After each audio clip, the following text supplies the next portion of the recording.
রাধামালা 16 আনা দিলে মোরে তবেই পাবি মালা 16 আনা দিলে মোরে তবেই পাবি মালা মালা দেবী তো প্রেম চোরে রাধামালা এই মালা ভক্তি ভরে যে ধরিলে গলে তার মুখের মানুষ থাকলে দূরে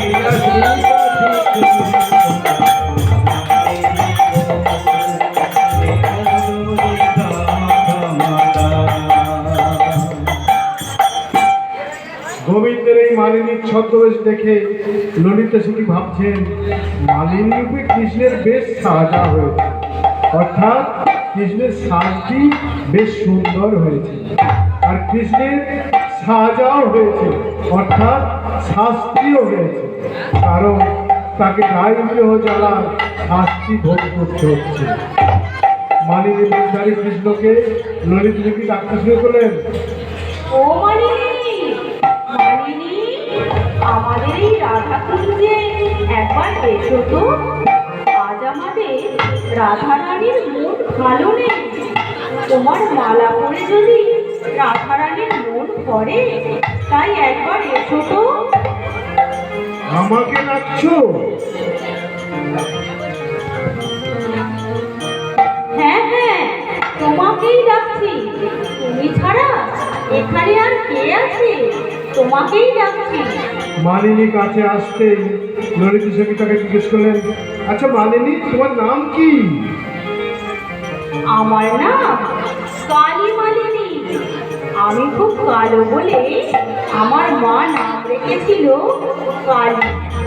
এখন আমাকে সবাই কালী মালিনী বলেই ডাকে।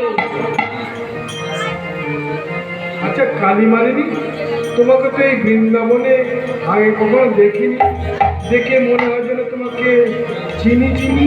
তোমার বাড়ি কোথা?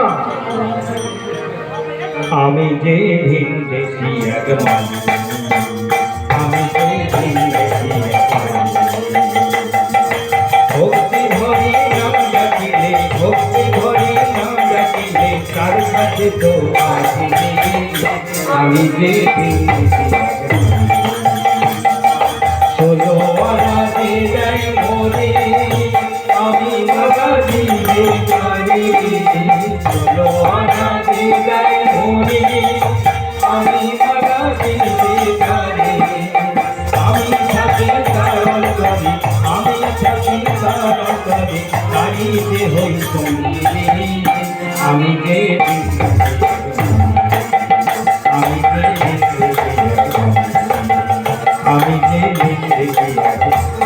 যে আচ্ছা মালিনী, তোমার মালার দর কত? আমার মালা ওই যে বললাম 16 আনা। 16 আনা? 16 আনায় দিতে হবে, একটু কম করো না। না না, দর কষাকষি করে না, দরাদরি করলে আমি মালা বেচি না। এটাই বল 16 আনা, তার এই মালা বেচি একখানা। আচ্ছা মালিনী, তোমার যে মালার এত গুণ গাইবে, সে কি ঠিক? ঠিক ঠিক ঠিক, আমি মিথ্যা কথা বলি না।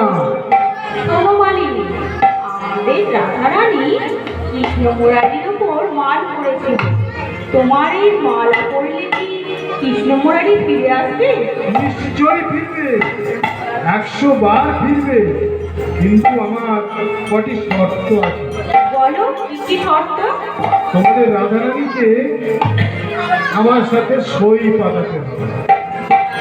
ও কি এই গরিব মালিনীর সাথে সই পাতাবে? সে দেখছি, ওকে আমি বোঝাচ্ছি। আর কি শর্ত বলো? তোমাদের রাধারানী যদি সই পাতায়, আমি এই মালা নিজের হাতে রাধারানী গলায় পরিয়ে দেব, তবেই কাজ হবে।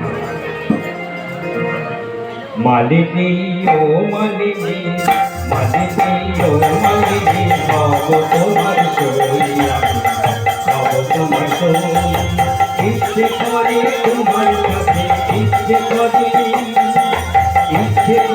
তোমার কাছে মনে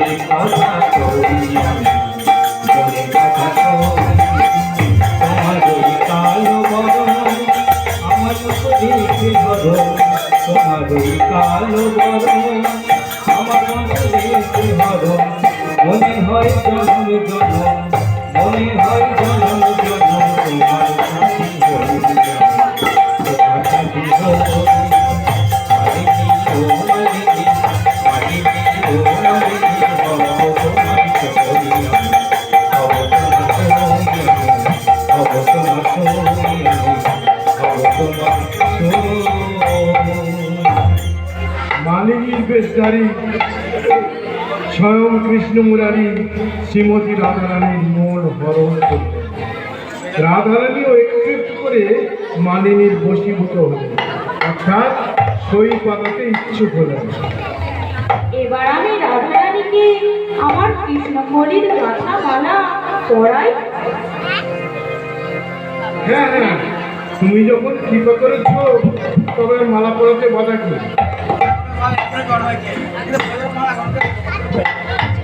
ললিতা সখী তো মনে মনে জানেন ওই মালিনীর ছত্র সে স্বয়ং শ্রী গোবিন্দ।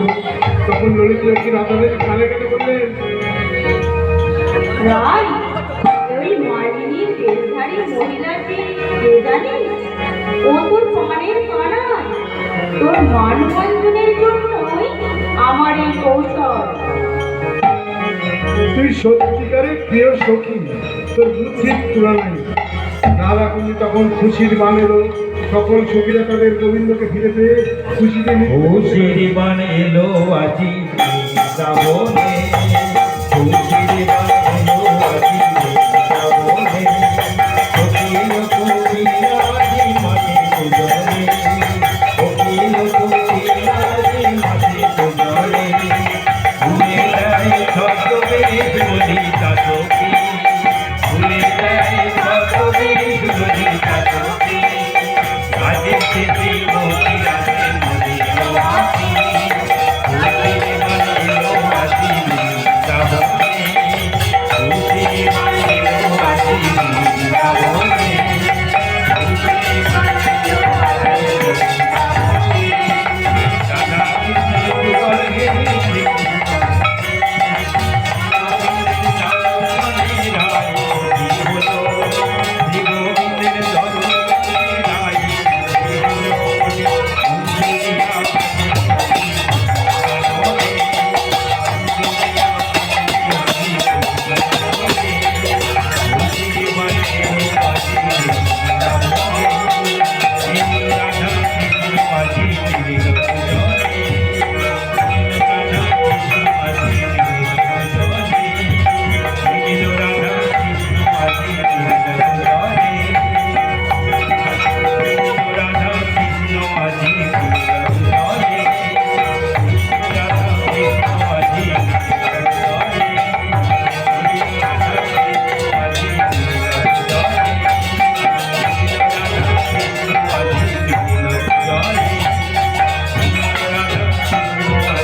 গেলি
এখানেই শেষ করলাম।